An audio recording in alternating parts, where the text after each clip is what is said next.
Hey, you're the worst at that one. I'm really good at it.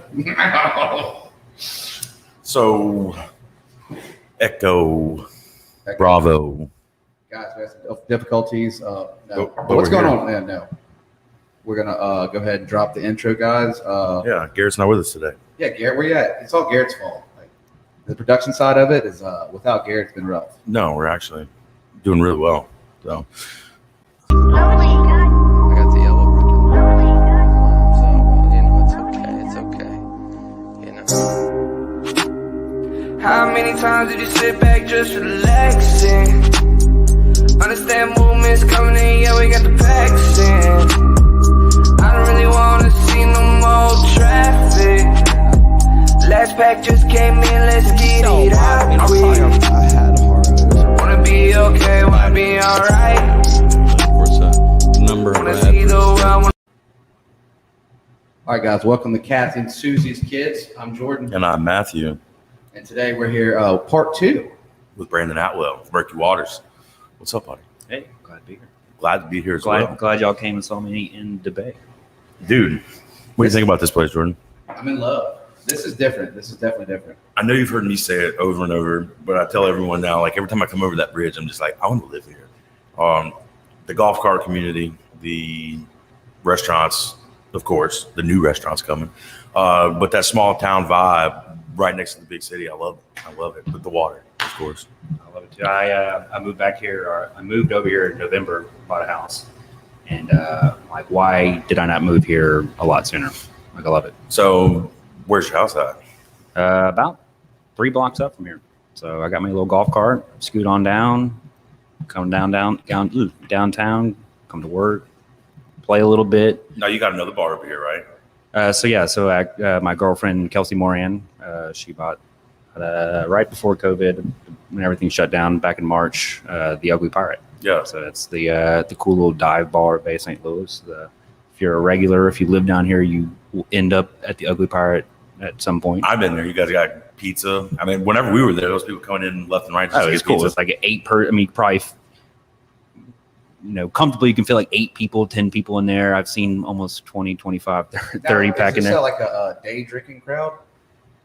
That's what I was wondering. Like, is it like a day drinking? Yeah, I would say the Bay. It's usually an older crowd. They like to go to bed a little earlier, wake up early. They'll don't hesitate to crack a beer at 9, 10 o'clock.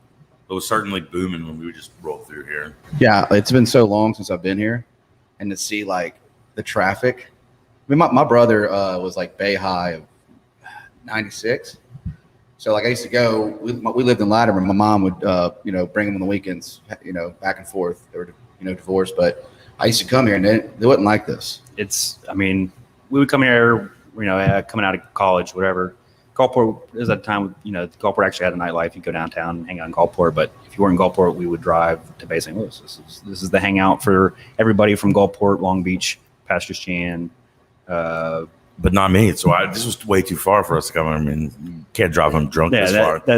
Uber didn't exist. That's why I don't hang out in Ocean Springs as much as I used to, because it's a 50-minute drive from here to there. So went to St. Martin. Sorry, the mics are making some kind of noise. There it goes. All right, so I'm from St. Martin, and me and my buddy Brandon Bailey. Shout out to Brandon. We just had our class reunion this week, 15 years. We used to skip school and drive to Bay St. Louis just to see what it was, and we did it several times. It's a beautiful drive. You get down the beach road, you go all the way down to the Silver Slipper. I only go to the beach. It's the road. It's the cruising road. So did you buy the house in preparation for I'm going to have a restaurant over here? Or did you buy the house because you're like, I love this place? I would say both. I think we know Kelsey had just bought the Pirate. We were spending a lot of time. She's a musician, so she was playing a lot of gigs over here. We'd come over here and hang out a lot. I'm one of those. I get on Realtor.com even today. Yeah, always looking. I'm on Facebook Swap twice a week. We just check what's going on. What's out there, and thing popped up on my phone. It was like perfect location. The price was excellent. I think I got right before the bubble.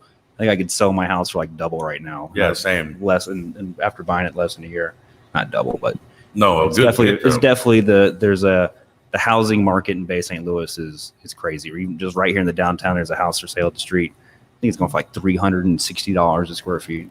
Jesus. It's like, ooh, So down here, I guess it's a lot of, you were telling me, New Orleans people. oh yeah, this is Little Louisiana, little New Orleans. New Orleans. I never heard of a Belle Chase accent before moving over here, and it's like this juxtaposition of Cajun French. So are all these people, all these houses around here, they're like the second homes of people from New Orleans? Oh yeah, a lot of them are just vacation homes and fish camps, like Shoreline Park. I need a second home over here. What? We need a second home over here. Oh, I think it's going to happen. Or an office. Hey, I got- It's a different.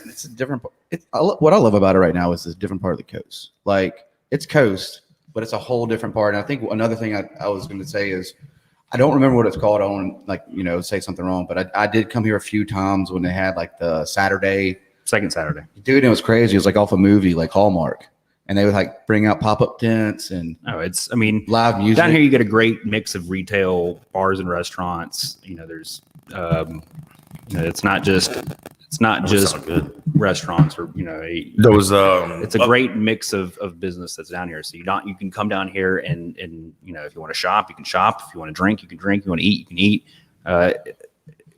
One of my favorite things about basically Lewis is it's the only city on the coast that has its harbor connected to the downtown. So you actually, if they have a 300-foot day period, you can go cruise around bay, get on your boat, tube, fish, whatever, pull into the harbor, get off your boat. And the first step you're at is, you're at the Blind Tiger, drinking bushwhackers, whatever. It's got that asset that no other city on the coast has. Even Ocean Springs, the harbor, you pull into the harbor, you get an Uber or it's a nice little walk away from the downtown area. So let's talk about the harbor for a second. I heard you just made an investment. Got me a boat. Yeah. I've not really got to use it because I've been working every single day. It feels like unfortunately, but it'll eventually pay off. It'll eventually get used a few times, but but that's huge. I know that you bought the one and then the motor blew up in it a while back, and it was just sitting in the back of the restaurant or the Long Beach place. For a while. I had a little whaler with. It was like a 20-foot whaler, 21-foot whaler that had two 130s on the back of it. It had so much weight. It'd fly though. I get a thing up to 50 miles an hour. What? But yeah, we were out one day, and of course, like just crazy knocking noise. We were like, oh, it didn't sound good. Probably because you're going. And that's the day that I realized that it is always good to have two engines on a boat. Yeah. Because you always got one more that gets you back into port. So when you blew that motor, how fast did it go then? We could not plane it. You could not plane it. We tried. No, it was we putted it back and had it on the market the next month and sold immediately. And was like, all right, I don't need a boat. I'm cool. Like that was a lot of work. Didn't have a lot of time. And then, then we had the opportunity to buy a 40-foot lures. It's like a fishing machine. Yeah. And so I got it parked out in the harbor. And we need to go check that out. I want to go check it out. That's what me and Jordan are working for. We said like I want to go scuba diving off of. We can fish off of. We can go do podcasts on. that'd be epic to do a podcast on a boat. That's what I almost thought when y'all were talking. Like, let's go. Man, we can actually do this. We should. We got to figure it out. We could do this like in the middle of the Bay St. Louis, like the Bay. Yeah. Seagulls, calling. A shout out to Preston, guys. Thanks for tuning in. We're having a little difficulties. We're figuring out.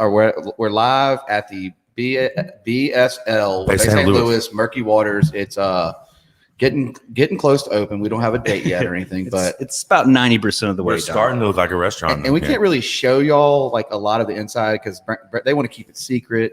So we're giving you just a little bit of a sneak. I'll tell you right now, though, it's one of the places that's worth a drive. You can from Mobile to Ocean Springs. It is a Murky Waters, but it's definitely a different vibe. Still got the great food. But I was like, when I seen it, when I pulled in, I was like, okay, all right. Did you show them some of the pictures of the old building, what this place looked like before?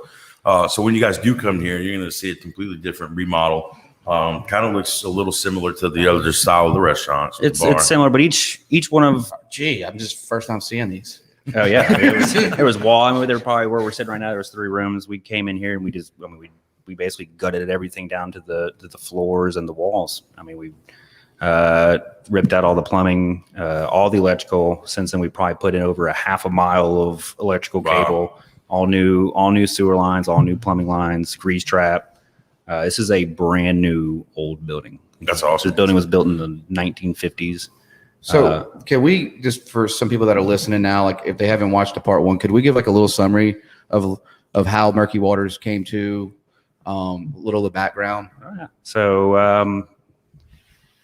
So I have two partners, Frankie Penn, Thomas Young, best friends going through high school. Me and Frankie went to Ole Miss.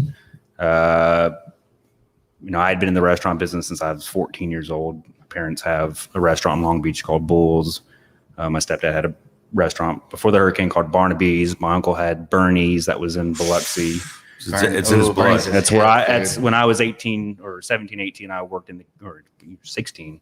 I worked in the kitchen at Bernie's right after the storm across the tracks. Yeah, right there next to Time Out or Time In. Time In, that's where it was when I was there. Or I was a kid, I remember going to Time Food In. was fire. It's a menu that has been around since the 70s, and it's still The tuna dip was always hit. Tuna dip, broccoli balls, Mexican egg rolls, the Bernie's steak sandwich. I mean, that menu literally, my stepdad has a menu from literally the 70s or 80s, and it's everything's almost exactly the same. Obviously, the prices are way different. I think they were selling a 12-ounce ribeye back then for like $5.95, $7.95. Expensive. What would a ribeye be now? We talked a little about like food costs. Everything's going up. I mean, so for instance, my mattress store, I've noticed a 25% increase just on my mattress store. Right now, I mean, we're getting to the point where it's market price. I don't know. Let's go see what it costs, as of today, and then adjust the pricing for now. But yeah, you're not getting the steak for less than $30 at a higher end restaurant. Better. How about wings? I'm kind of worried about. I heard wings are kind of hard to get your hands on. Wings have been, and that's been like the more publicized food cost. Everybody, saw Wingstop go to thigh stop. To me, that's not the same. I mean, it's all dark meat, but a wing's a wing. You can't just grab that. Happened. Yeah. The thigh stop? No, they rebranded the thigh stop. Thighs are cheap, or cheaper than wings. But yeah, wings have gone for what we used to pay. I looked it up the other day. About this time last year, we were paying around $80 for a 40-pound case of wings. As of this week, it's $165 for that same case. Oh my gosh. And that's over 100. That's 100%. That's 100%. Yeah. I was talking to somebody the other day, and it's like, talking about inflation, and the latest number economy wise is like been 5.5%. The whole economy inflation's about 5.5%. And it's like, I mean, maybe the entire economy is like that, but you take these subsectors of like food and beverage, especially us, at Murky, where we sell pork, chicken, brisket, and it's all a raw meat that we don't add any kind of. I don't get to add pasta to it and get to bump the price up $10 because I spend 40 cents on pasta. No, it's I'm slicing you off a brisket. Wait. Do y'all weigh each individual portion, or do you just eyeball it? Or gotta basically at this point our suppliers, we're getting almost a consistent product. So hey, cut about a quarter inch to a half inch, not half inch, quarter inch slice of brisket, 2 slices, you get around 8 ounces. Pork, you just we got it to where this is what it looks like on the spatula. This is what 8 ounces looks like on the spatula. Oh, so he can hide. Yeah, I mean, we do it every day. We got eyeball pork. You've been doing it for 8 years, 9 years? 2013. So yeah, 8 years. 8 years, almost 9 years. And this is going to be the fourth location. And you just made an announcement. A couple weeks ago on Facebook. Yes, we finally get to tell everybody. And this is a project we've been working on for almost 2 years. I think we bought the lot back in 2019, but we're going to do our first from scratch. There's only right now it's just an empty lot, and we get to build our first from scratch building. I got a picture of that. It's sick. It is. This is about to change the script. Like it really is. The renderings are great. I mean, we worked with Brad Patano and at Patano Machado. Those guys are awesome. I mean, and we've never dealt, obviously we've always rehabbed old buildings, and we've kind of almost done a lot of the work ourselves, or, subbed it out ourselves. So this is the first one where we've gone to somebody and say, hey, we need you to design it, do the engineering, and then be able to go to a contractor and say, hey, I think you're going to like that a lot better. Because whenever I was doing my house and redoing everything, I did it myself. And as I'm doing it, I'm like, man, this is my responsibility. Nobody else is around to do this for me except for me.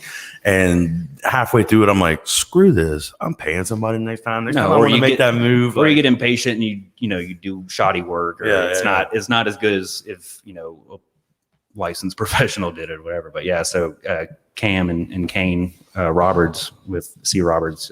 Those are our boys. They've been on the podcast. Great people. Everybody that we've worked through in this project has just been amazing. Even like I said, the design aspect of it with Brad Patano and their architect Brad Jones. I mean, we basically went to them and they were like, we knew we wanted some kind of rooftop element. We're like, all right, we want a bar, but we were going to like rooftop. We want a rooftop bar. It's on Government Street. People love to go up and down, and so but they're like, well, what do you want it to look like? And we're like, I don't, Four waffles. I sell pulled pork for a living. Architecture and design is definitely not in my realm. And basically just like, hey, you got free realm of the design. Just these are the things that we want. And and in our mind, we were thinking a building that was just a flat roof and no covered second floor, and that would be the rooftop. And then they came back with all this, now it's a rooftop bar style, but it's covered. You're going to get 20 grand. It's got all this cantilever that extends out. And I mean, it blew us away. We were like, that's perfect. That's exactly no, what it is. Like I said, it's going to set the script. David Krause, shout out to Law Dog. He just built what is now, I think, the newest building on Government Street, and they're right next to y'all. Oh yeah, David Krause is a great patron, friend, all that. He's Definitely. a good guy. But now you're one upping him, and you're building this new monstrosity down here. When are y'all looking at starting that? So the issues and this is the reason it's even taken this long to get the project to where we closed the loan, got all the plans figured out.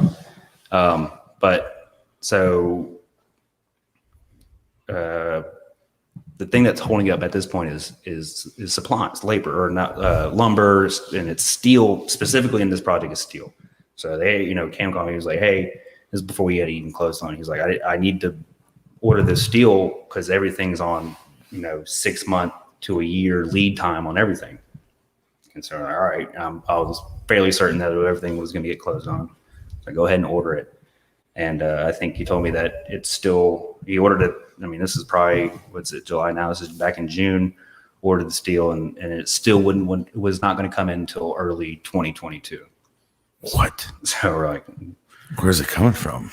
I don't know. It's just the demand for steel. And I mean, obviously everybody, money's still cheap to borrow. So everybody's trying to build coming out of COVID.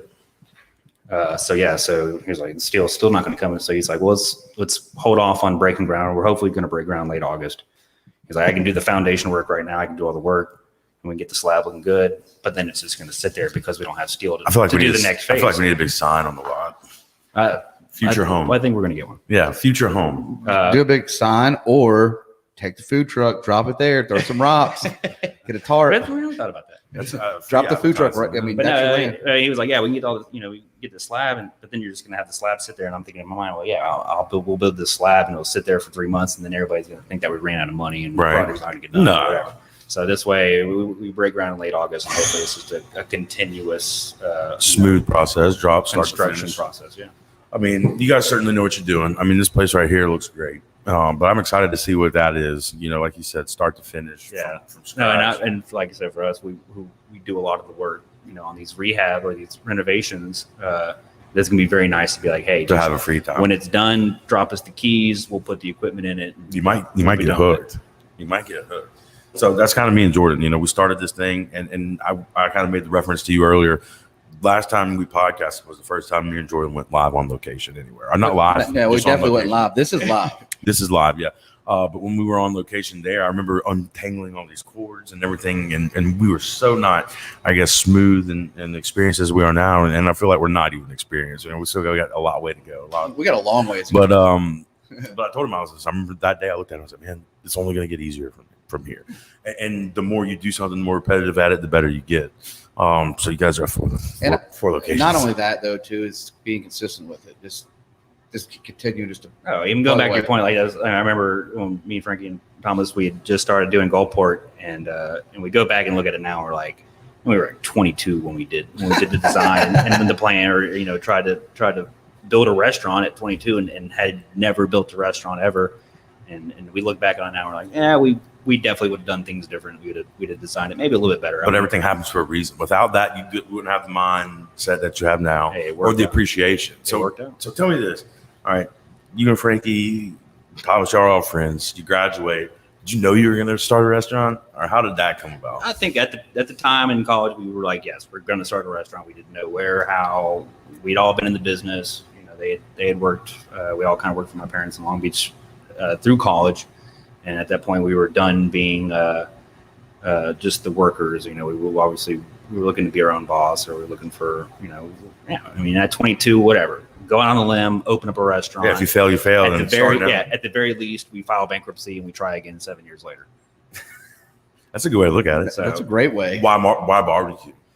Because Bulls doesn't have barbecue. No, I grew up in a just American or a kind of a southern or a coastal seafood and steak restaurant. No, it all was kind of morphed around or melded around the Gulfport building. We got that. We knew we wanted to open up a restaurant, so we went to a realtor and said, hey, let's start looking at buildings, looking at places to open up a restaurant. And we actually were shown a building closer to 49 on 14th, almost directly across from the Hancock Bank building. We're like, I don't know, it's going to be tough. And then we were actually walking back and saw the for lease sign in our current location. We're like, can we go look at that? It was at the time, there was nothing on 27th Avenue. Rooney's and Bacchus, I believe, at the time was open there, but it was, that was not a very no chandelier, even dead corner. It was, but it was priced right, and so we let's go look at it. And you go in, and we immediately saw the brick, the old brick draw. Positive. They had just renovated that building. Apparently, that building had like a 30 by 30 foot hole in the top of it. It was all old pine roof. They had taken what they could of the pine and trimmed out. And so you see a lot of the trim near the bathrooms and stuff. That's all the old pine that was ripped out of the ceiling. But yeah, so we got that building. We're like, man, this would be a great barbecue restaurant. We're dudes. Like, I know how to grill. Like, barbecue can't be that crazy hard. So we, started working on it, and so yeah, we bought a smoker from. You ever heard of remember Montana's? I do know Montana's, man. I used to go there all the time. Montana's was at the time it was by the airport, right? By the airport. We got a visitor. You know that guy? Hey, we're doing a podcast, man. Yeah. Sorry, we're not open. You want to go tell him? Yeah. Or you just want to sit there and watch us? He could be a fan. All right. Sorry, guys. We're going to take a break real quick. While we're here, let's plug Marty Wilson. Yeah. Guys, if you need any merchandise, you go see www.martywilson.com. We're still closed. People are coming to the door right now, which is really, they want barbecue. So let's go back and look at the old building. Nope. Here's Frankie. Here's their team. Yeah, that's three partners right there. I've had the pleasure of working with these guys for a few years, man. They're sharp. Look, the barbecue demand is here. We got people just beating the doors down, wanting to get in. I must beat the door down for sure. That was my. I saw the headlights, and I was wondering. The only hesitation about being right here in the front door is people can see you inside. Yeah, well, y'all open. You're like, it drives the demand up. Yeah, there's literally paint buckets and construction here too outside, but people are people. So Ryan Gibbs says LB studs. Oh, my boy Gibbs. Iris R Bird says podcast that on the yay. Iris, so Iris is our general manager. For sure. Probably one of the best employees we have. We're lucky that she stayed with us this long. Shout out Iris. Yeah, dope. I've seen her through like the local pages and stuff. No, but at this point we have almost about 110 employees, depending on that's a big family in whatever day. But we've got great management, at all the stores. Iris is our general manager in Ocean Springs. Promise, our general manager in Gulfport. In Hattiesburg, we have Nora. All do a fantastic job. It makes where we can come in here and actually get to work on the buildings and opening, and not necessarily have to dedicate our entire time to running these restaurants. Well, part of good leadership is being able to find good help and then being effective with that help, you know, and Absolutely. assigning them a task that makes it easier for you. We're definitely blessed. And all of our staff, even the kitchen managers, AJ, Danny, and Josh in Hattiesburg, we've got a great management core. We've got great employees. So, guys, if you're wondering, with the Murky Waters team, the family, it's if you've never been, you've never experienced the Murky Waters barbecue. You're getting the barbecue, but you're getting the atmosphere. You're getting the like I always tell you this. I always text you every time I leave out of Murky Waters. The customer service. It's just it's gotten to where it's like you come to Murky Waters and it's maybe it's like the atmosphere, but it's like I don't know. You feel like you're in somewhere like where you know me now. Where you want to be. Like you're like everybody's like cool. Like they know your name. You come enough and they'll tell you what you want to drink before you even sit down. So Christina Marie Adams says that Christina chick is pretty cool too. Yeah. She works there. She's been there for a while, hasn't she? Christina handles all of our social media. She does an excellent job because that is something that I don't enjoy doing anymore. But if you did, you got a mullet now. You got a great mustache. Yeah, you do look. You need to be on a billboard. No, I try to be as behind the scenes as possible. There's some people in the restaurant. There's restaurant owners who they just want you to know who they are. They want to be in front of a camera or and me. I try very hard to make sure you don't know who I am. Well, on the first podcast we did, you always said this was he looks at himself as like a line cook. Yeah. I tell or people dishwasher. I'm the vice president of dishwashing, for a while and I haven't been able to work as many line shifts as much. But for probably the past 3 years, on a Friday night, you'd go into Gulfport and look in the window, and you'd see me back there with sweat dripping down my face and busting it. Well, back to being an effective leader, like I always say, don't ask people to do things you ain't willing to do yourself. And I think that shows a lot. That's exactly right. And you'd be surprised of how, that gets noticed by the other employees. Yeah. So on like a rush, you roll them sleeves up. If they're more willing to get in there and really work, because they know you're in it. And unfavorable, as long as you're next to them and sweating just as much as they are. And, every chance or, as much as we can, I like to be in that kitchen and cooking, Well, that sets a precedent because you see so many other places that don't, and they fail because of it, because they think that they're here and they're not willing to go do that, and they pay people and they're not as plugged in and they're not as effective. If you have a business that you don't have to be involved in, tell me what that is. Yeah, I want it. Even the investors that have things in place. I got some friends and some customers that they are active, but it's not necessarily there all the time. Yeah, but even if you're an investor, there's got to be somebody who has the equity, and that's where you're at. Financially, it's got to be putting into that sweat equity. You got a location in Hattiesburg, which is an hour and a half away, and that on 7 or 11 o'clock tomorrow, whenever the doors open for lunchtime, it's going to be as effective as it was if you're there. You're not there. Yeah. So that says a lot because most people don't, and that's why they don't grow. I think But back to the barbecue, man. Tell me. Whenever you guys were coming up with the menu, did y'all you said you bought a smoker from Montana's. So before we were interrupted. Yeah. So we got Montana's was out there by the airport. Used to be the boot store. It was a buffet. Yeah, it was like a barbecue buffet that I'm pretty sure that you could like smoke cigs like inside. Dude, it was so smoky. Back then you could smoke cigarettes anywhere. Yeah. So I think he had retired or was getting out of the business, and we had a mutual contact that hooked us up, and we were able to buy that smoker is like a 1984 Southern Pride. They don't make the model anymore. It's probably 10 feet long, 4 feet, 5 feet deep. Has a gearbox that can. Was it gross when you bought it? Just like full of barn or Montana's? The best part of that smoker was us trying to get it into the building. It was on a trailer, and at the time, like I said, we were like 22 years old. We have the strongest you've probably ever been. Not as resourceful as we might be now. So we're like, how do we get this? And the thing weighs.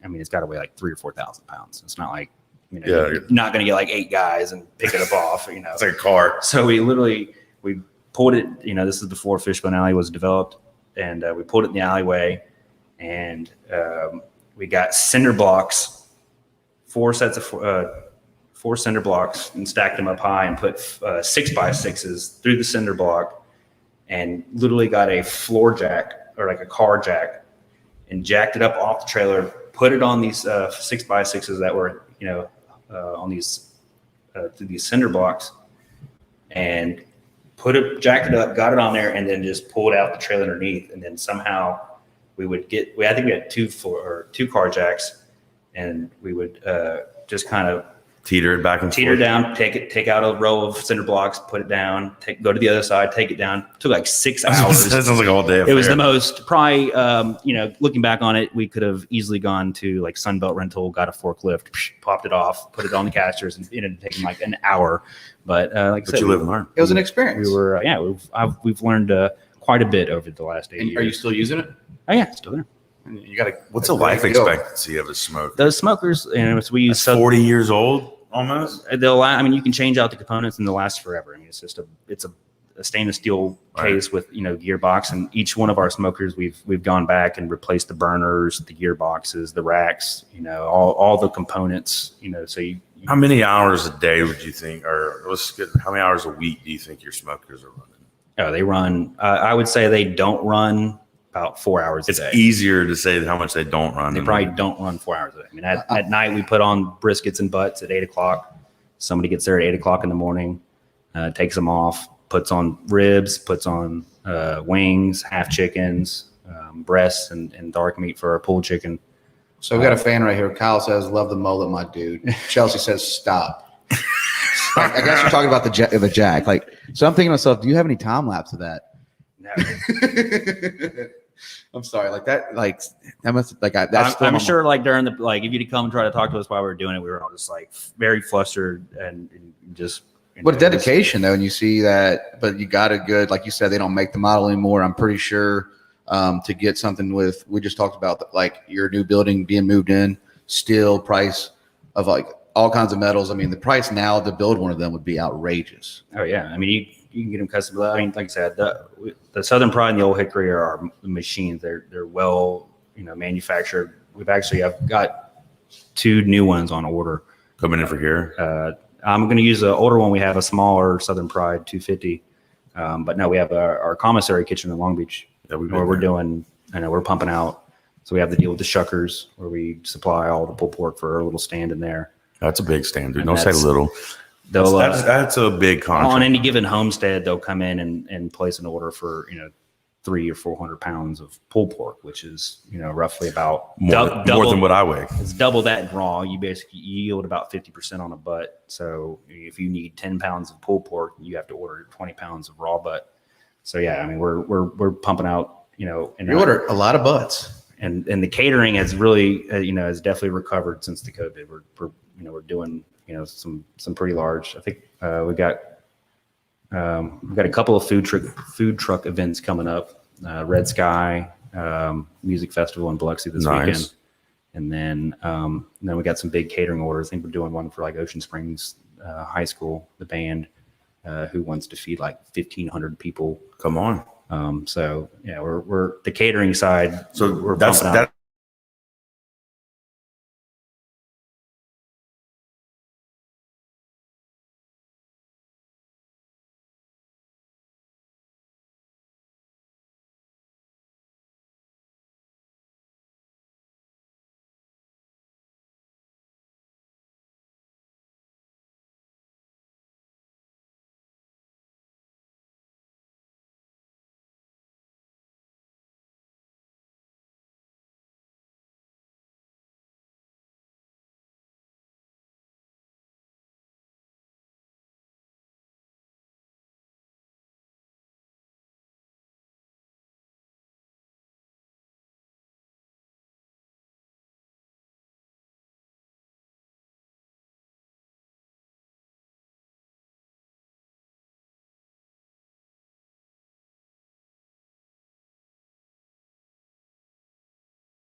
Are we there? Are we still there? Can you look? We're back. Hopefully we're back. Yeah, I think we're back. Hey, we just suffered some minor difficulties. Are you sure that you need to check it first? Yeah, I'm sure. And we were talking about Matt Luke and Ole Miss football team. See. Yeah, you look. Tell me about you just sponsoring a football player. That's so. We got the email the other day. You know, all this NIL. You know, where you can the college athletes can get paid for. You know, Okay, we're back. Yeah. So yeah, we got our first one in an email, and it's like, do you want to? It was Jaron Elan, who's the running back for Ole Miss. And I like this whole thing of how you can pay for Jaron to, you know, he'll go on and promote your social media. He'll come to your location and do, you know, broadcast from there. And you're like, oh man, this is about to get. It is. It's going to be interesting. This is opening up a can of worms, and obviously there's some kind of middleman that sets all this up. So it's Yeah, they get agents now. I think they get access to agents. I saw with the girl, the gymnast for I think it's LSU. They're projecting her like $1 million a year, something like that. and we were talking like the Alabama quarterback who's, you know, getting close to seven figures, and you know hasn't even pulled 22 snaps, or you know he's never even played. Me and Jordan sponsored Matt Spicer, Brett Spicer's race car. Matt's little brother Brett. We got a dirt track car. It's the crawfish and beer. So we're on the same playing field as you guys. We're not sponsored. No, we got one. But it's fun. They're going through though with, if you look at like any kind of marketing, let's just not like say sports are a big deal, but there's now influencers, anybody. If there's any kind of limelight on them, it's advertisement, sponsorships. I mean, eventually you're going to get people. I mean, schools are going to recruit on the basis of how much money they can make. Oh yeah, yeah. And that's, you know, obviously they can't. You know, the schools can't give them any more money than a scholarship. But I mean, like I said, come to Alabama where you might be able to win a national championship, but you also probably can make $1 million. And Nike's going to be all over it. Adidas Nike's going to be all over it. So yeah, I'm interested to see how, you know, I'm interested to see how many more athletes you guys get. Or not, you know. Hey, I would sponsor the whole O line, and they, you know, take pictures of them all eating wings. Have a eating contest, wing eating contest. Yeah. So when's this kick off with you know, y'all just grabbing them? Like when's it kicking off? Like when will we be seeing the what? I guess the benefit of your sponsorship with him. Yeah. Like, no. I mean, that was just a solicitation. We're that wasn't even. We didn't say. I mean, I thought you did it. No, that was just like, hey, this is what he can do, and this is what. You know, I thought you were going to get Murky Waters first down. I want to see a price tag for it. Like I said. Oh yeah, it's probably $1 million. We artificially have a small marketing budget, anyways. So. Well, you guys do really good with that. We just seen some billboards on the way over here. You just got a picture of that. Yeah. Great build. Like you said, you got a bunch of them coming around, huh? Yeah. So a second round or contract, they put you on like a year contract, and the contract comes up in August, and they're like, all right, you know, here's the other locations. And so, you know, and I was like, well, I kind of want one in New Orleans or in that area, that market at least. And so, yeah, so we're the next, or one of the new ones will be as soon as you come over the Pontchartrain Bridge in Eden Isles, there'll be a big Murky Waters. I love it. Billboard. I mean, billboards are at some of the most effective marketing. One, everybody, you can't not see it. They give you a car count per billboard, right? Yeah, they'll give you an exposure, or how many cars drive past that billboard every day. But you know, like even different types of marketing, you know, you can turn it off. If I hear a TV ad, I can change the channel. Yeah. Or if a radio ad comes on, you change the station to it. You know, you can't turn off these. Can't turn on. Yeah, close your eyes. In our mind, and we've actually seen the most feedback from these billboards. Hey, I saw your billboard. So I say, I hear it probably once a week. We saw your billboard, this and that.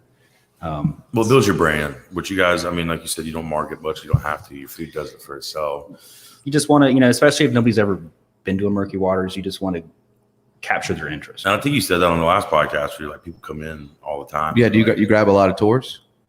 Tourists? Yeah. Oh yeah, absolutely. And I would say, I mean, we're definitely, especially where the locations are, we definitely have a very good local crowd. I mean, we probably have customers that eat with us once a week, twice a week.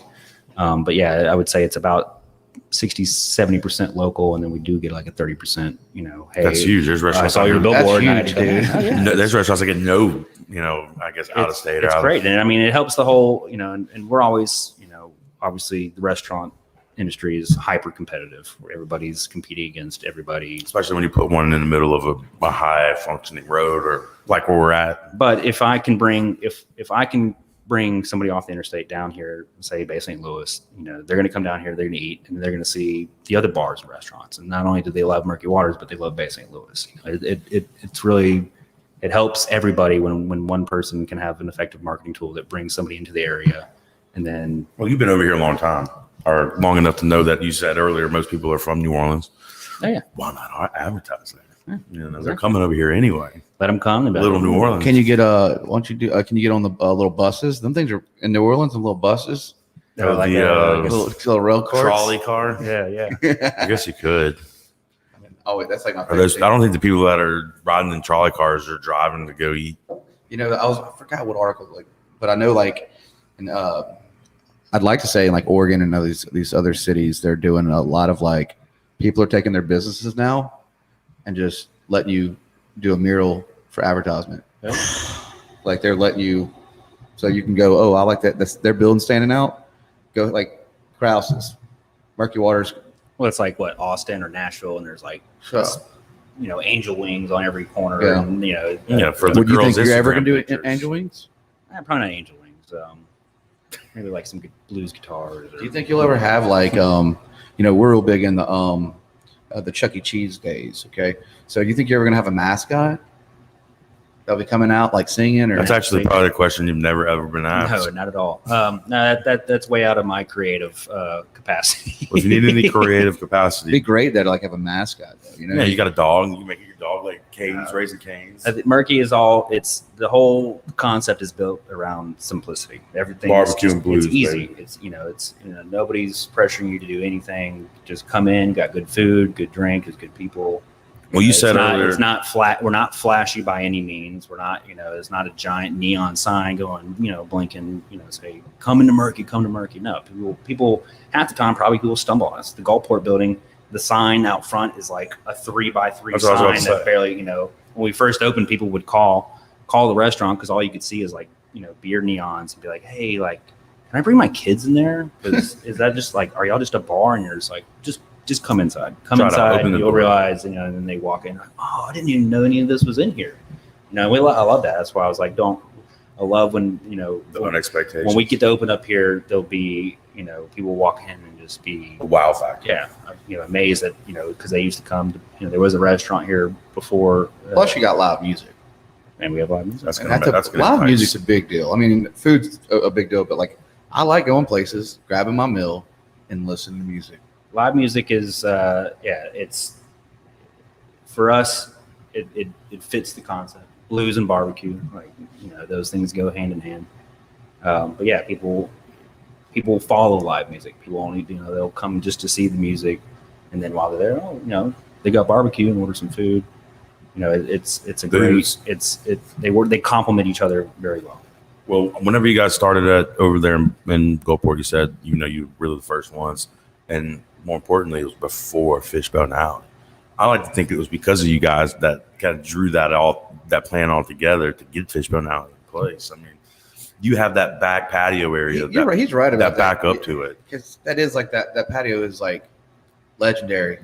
Yeah, I mean, the alleyway, Fishbone Alleyway, obviously transformed, an old decrepit alleyway into, a very more pleasing aesthetically wise. For us, we're still having problems with, one, we create trash. Right? Any restaurant does. Any business. And so kind of what we used to have an alleyway that we were able to go back in there and do our behind the scenes, kitchen stuff. Now we have to be, Professional or clean and, which we should, but right. it is, it's caused, Pros and cons. Pros and cons. That's right. It's caused a little bit of headache on the back end part of it. But it is what it is. And You but think without y'all, I don't think it would be there. you think Murky Waters is ever going to step outside of Mississippi? I can tell you after we finish the Ocean Springs project that I am going to take a break. I mean, we've been working for 8 years. We've worked every single day since then. Everybody got to, experience their 20s and party and stuff. And at the same time, me and my other partners, we worked every single day. It's time to start a life. And, Yeah. I mean, you just bought a house. I want to go on my boat. Just got a boat. I want to go, take some breaks. So, the benefit to us opening that early at 22 is we've built this brand, we've built this concept for the past 8 years. I'll be, or I'm 31 now. I'll be 32 hopefully when Ocean Springs owns. I have the ability to take, or we have the ability to take a couple of years and just let it ride. Let's let these businesses run. Let's. So where are you gonna go?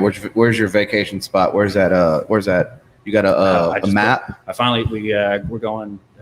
Me and my girlfriend were going with a bunch of our regulars from the Pirate actually, and we're going to Cabo. So Oh, nice. I'm excited. That'll be fun.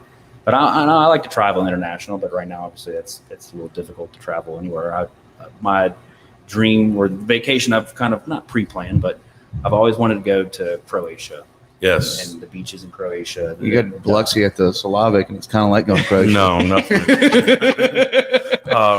We got some friends that they did like an island hopping, and they went on a yacht and they stayed on the yacht and then just kind of like bounced from island to island. And I'm like, that sounds like it's awesome. It's beautiful.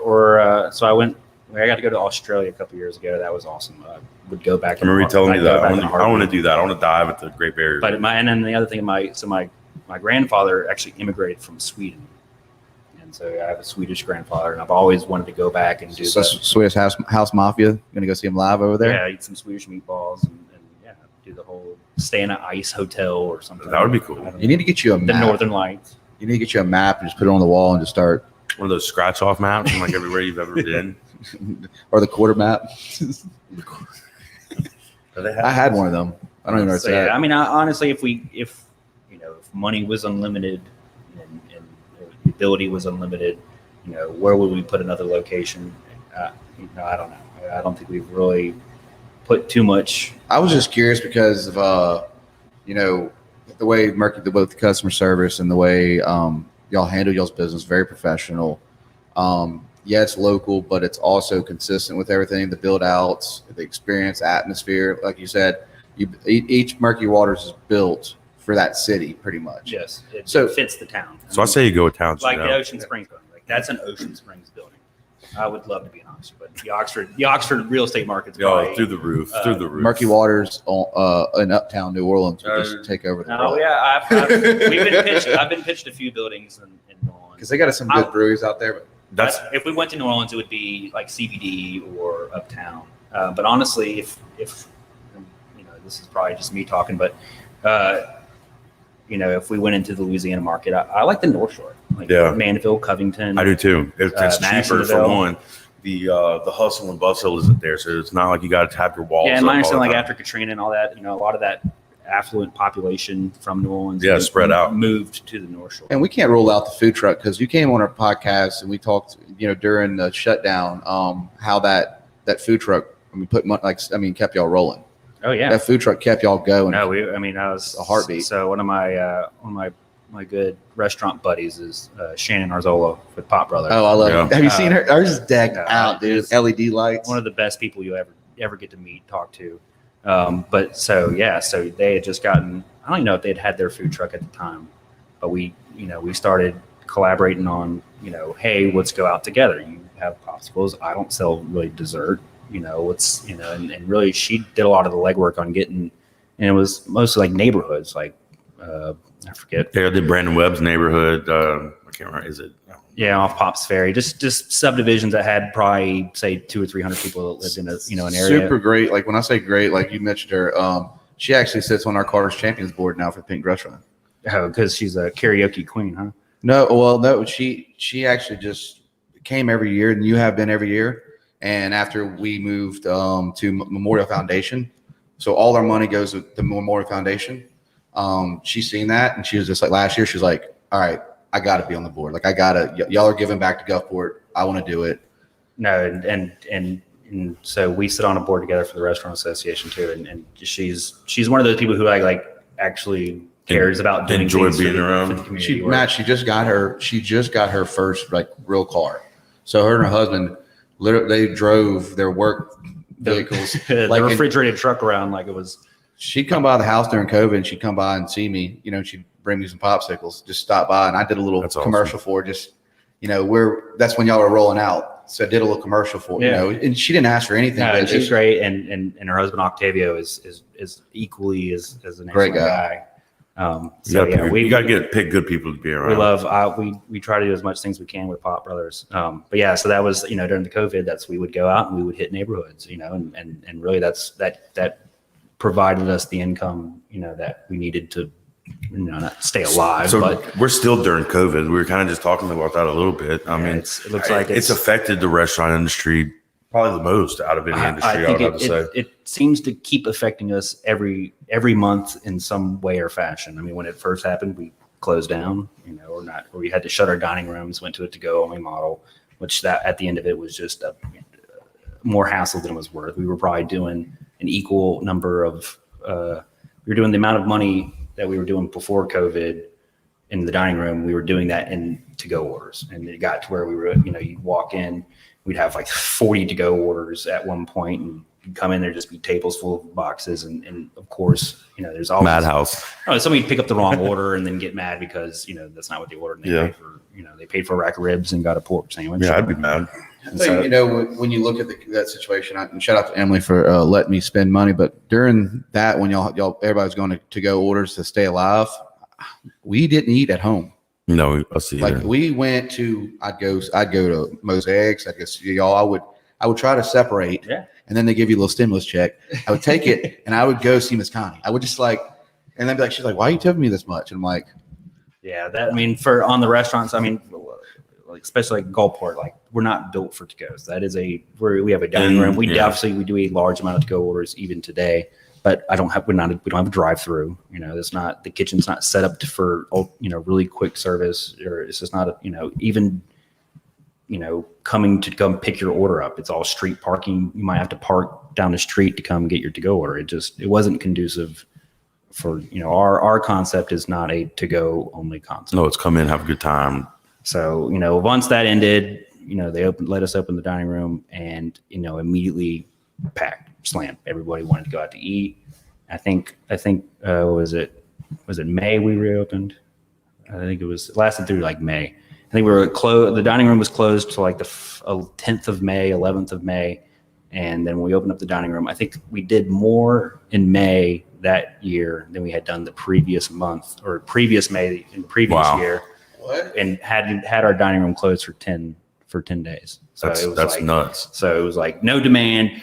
Super demand, and then back then the pricing really wasn't food costs; they were still kind of tame. Yeah. And so then it kind of morphed into, all right, so demand's high. Do you feel like opportunity takes a little to do with that, or is it lack of actually chickens in the farms? I mean, you talk to the supply on the chicken or pork. There's all kind. So back then when they realized the demand dropped, they would have to kill the chicken, or they were bringing these. Cows, they had to slaughter their inventory. They had to get rid of they had no reason to get more cows, right. So they're killing them early, and then that caused a long-term supply issue, which now we're seeing today. So the ripple effect. So it's gone from dining rooms are shut, high demand, and then it was a worker shortage because everybody was living off unemployment and stimulus, and or just afraid. Is that still going on now? Because not to bring Pepe's, Lillian's one of our friends. She owns Pepe's in Diablo. She just shut down from I think Sunday to Thursday because they have no employees. She had to she just shut down to kind of recharge, figure it out. Yeah, it's awful. You have restaurants that are understaffed, and the staff that is still working, the only staff that you have left, are just getting hammered, gets killed. And then they get a piss attitude. They're tired. We've during the height of it, we would people just walk off the line. I don't need this. This is just is too much. So yeah, we had to get to where it got so bad in our Hattiesburg location. We were usually open 7 days a week, and we had to start closing on Mondays. And that was just to have a built-in day off for everybody because half or more than half our staff was working 50, 60 hours a week. So you're like a family. Yeah. 100 and some odd member family. That's so John, we're in Bay St. Louis. Thoughts on socialism? Berlin just asked that question. Thoughts on socialism? It doesn't exist here. Okay. And, no. Brett Spice says, fellas. Press says you're back. Yeah, it keeps fluctuating a little bit. Guys, we're in Bay St. Louis at the new soon to be new Murky Waters. We can't give a date. We can't show you a lot about this because Brandon and his partners want to give y'all a surprise when they've been working really hard on That's this. shocking. All it's beautiful. I'm gonna show you all the old pictures again because we can, and it's fancy. If you like Golden Gate skate, and well, I can't say Golden Gate, which is a great place, but it's very hip. Got that 90s style. I loved how they did the floors in this place. Oh, yeah. The blue, red, green. Oh, the old ones, yeah. I think they were just dumping paint on the ground or something. But you But come no, a long way with No, this. this is like, and people are, what's taking us on? It's like you don't want to have to go back and do any kind of work Once it's open. after you're open. Once we're open 7 days a week, there's no time to shut down and try to paint the wall again. So, and this building came with a lot of issues like termite damage. There was no grease trap, or the grease trap was, way undersized.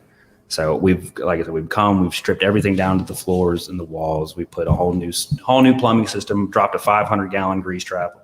We've got all new electrical, everything, all new panels. We've upgraded from, we took it from a one-phase system to a three-phase electrical system. So it's all new electrical panels, all new boxes outside. A new roof work up top. A brand new exterior roof, brand new interior roof. This interior roof. I love it. I love the tongue yeah. and groove. Is that what it's called? Hey, we're giving too much away. Man. Yeah, this is nice. The bar has got a beautiful pine bar. It's the Jordan Matthew will be here for the grand opening, though. Yeah, we're gonna do ribbon cutting on it. everybody asks us when you do the grand opening. It's like I've been calling you. We've historically never done grand openings. We will open up on some random Monday. We will not tell anybody. That sounds like a Jordan and Matthew thing to do. It'll open on some random Monday, and then hopefully by that Friday we've got everything straightened out together. The staff. Because I mean, if you open these restaurants like for the first time on a Friday and bring fanfare to it, you've got 1,000 people at the front door. I'll stand outside with a sign. I'll be a sign guy. I'll spin it. You don't want to overwhelm that stuff. Yeah, so, don't overextend it. You're right, and you've done it enough to know. That's every restaurant we've opened so far is literally we open up on a Monday, and we'll just let people figure it out. I mean, we might post to social media, "Hey, we finally opened. Come on in." And then, like I said, by that Friday, the staff has had 5 days to get it under their belt. Boom. Luckily here, we're already got a good bit of staff that we're pulling in from, the other locations. We already have our kitchen manager. So your business partner just said that Frankie guy is pretty cool from what I've heard. He's no good at golf though. Well, no, we all put in, Here's our Ming mug. That photo. Yeah. the cooking channel. That was a good one. That's what we look like at 6 a.m. when they try to come film us on Peter Henderson. That's what anybody should look like. I mean, that's smart though. Like you don't, you slide in there, get some time, get it rolling. I thought you'd have a grand open. I thought somebody cutting a ribbon. Maybe one day. You don't have to. It doesn't have to be. No. Grand We don't. opening. We're not flashy. We're not flashy people. We don't want. No, I'm saying that's kind of different. It's a different approach. I mean, it's easy. It's and then once it's open, nobody it's open. We're fine. Everybody will stop asking us when we're gonna be. Then you got to worry about the Ocean Springs one. We get to screw it. People will always ask. I never did like a grand opening for my mattress store. I just made ridiculous commercials. Well, in certain businesses, like that would make sense for a mattress store. You want as many people. I want the cheesiest commercials. It's a mattress store. Like, you were kids. Yeah, but if you're, like back in the day, the mattress stores, you make these. You had like them commercials are always the funniest. Like remember the flea market, Montgomery flea market.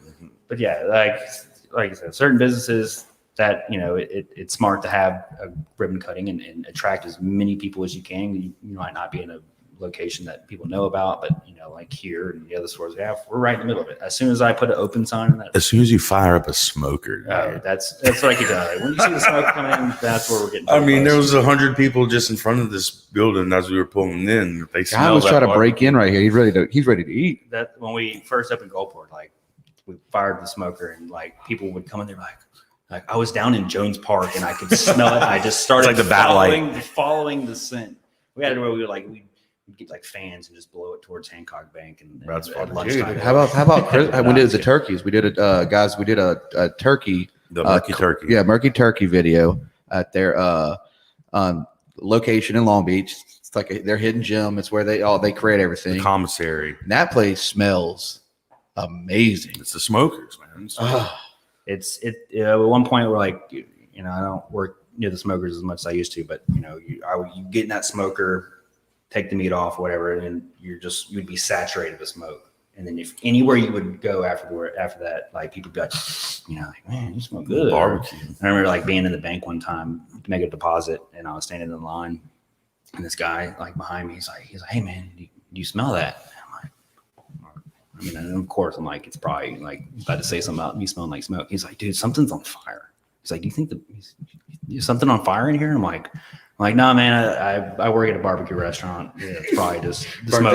It's just me, radiating conwood smoke. But that's advertising. Right?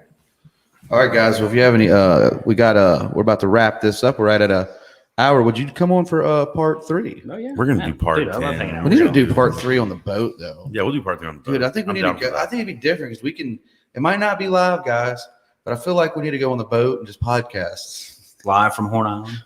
Anywhere. If we get the internet. Does anybody know an internet we can bring? In the Live marina. from 100 feet off of the I absolutely enjoyed when we did the Long Beach podcast. It was like our first ever outside of on our the pool studio. table. Yeah, We just popped in on y'all's pool table, hung out, had some beers. It was, it was real. It was raw. That's what we are. Bring it real and raw. So tell us, everybody, where this place is right here. All right, so we're at Old Town Bay, St. Louis. This is the address that technically is 126 Main Street, but we actually have it's like a little L-shaped parking lot that goes around Cuz's and the Hancock Bank branch right here.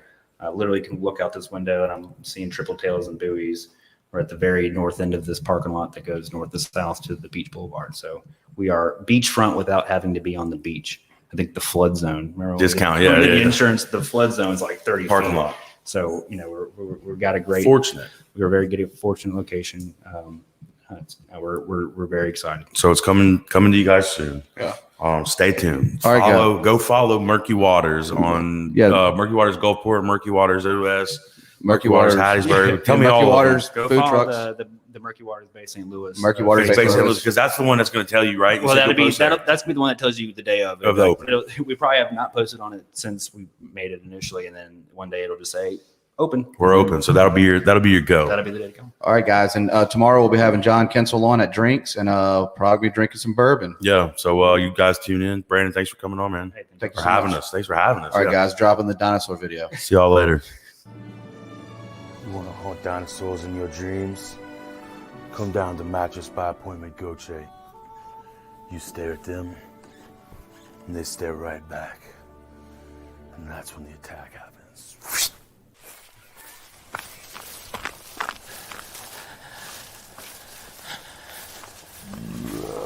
Good thing I got a good night's sleep on my mattress. Come on.